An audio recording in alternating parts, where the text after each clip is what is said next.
Le Centre de formation des enseignants de l'enseignement fondamental a été créé par le décret 118 de l'année 2016. Le président de la République, son Excellence Ismaël Omar Guelleh, avait effectué en 2010 la pose de la première pierre du CFF, digne héritier du Centre de formation du personnel de l'éducation nationale qui avait lui-même succédé au cours normal et l'école normale.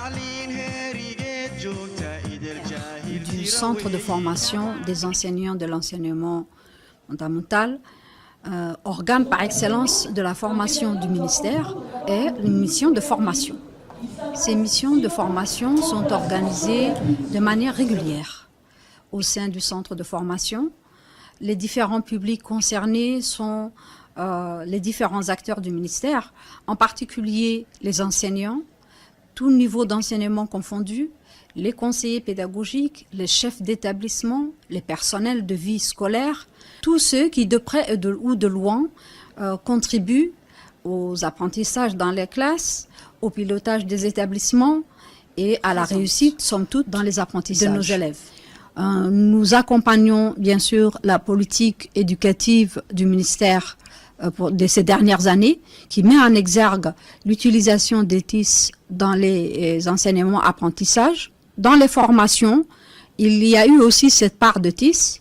Vous avez pu voir dans la salle Smart Classroom, qui fait partie maintenant des nouveaux outils que nous utilisons, que des enseignants ont bénéficié d'une formation en mathématiques avec ces nouveaux outils qui fait partie maintenant du paysage pédagogique de notre pays. Les inspecteurs du moyen secondaire, de la base, de l'enseignement général, mais aussi de l'enseignement technique et professionnel, en formation ici, avec des experts qui nous viennent du Canada et où ils ont travaillé sur les aspects curriculaires. En plus de la formation initiale, le CFEF assure une série de formations continues à destination d'un public varié. Ce sont d'abord les enseignants qui ont bénéficié durant leurs vacances interruptives, mais il y a également les formateurs qui ont remis à niveau en partenariat avec l'Université de Montpellier. Il y a enfin les personnels administratifs du ministère qui suivent des formations en gestion axées sur le résultat et d'autres concepts novateurs sur la thématique variée.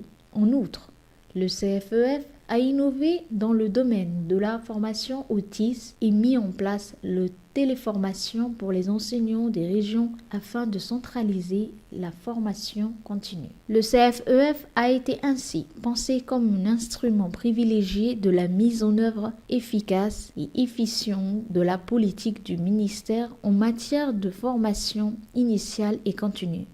Si la création du corps unique en 2017 a permis d'impulser un nouveau souffle à la politique éducative en instaurant un cadre réglementaire organisé et bien défini pour la formation initiale des enseignants. Le besoin d'apporter une solution durable aux difficultés qui pèsent sur la formation continue s'est fait sentir. En effet, la formation continue, qui a une double fonction de professionnalisation et d'adaptation aux nouvelles exigences de l'institution, vise l'amélioration de l'apprentissage et la réussite de l'apprenant par la transformation des pratiques professionnelles. Cette transformation se manifeste par un ensemble de changements attendus dans la pratique du personnel enseignant et nos enseignants concourant à l'atteinte de la qualité de notre système éducatif.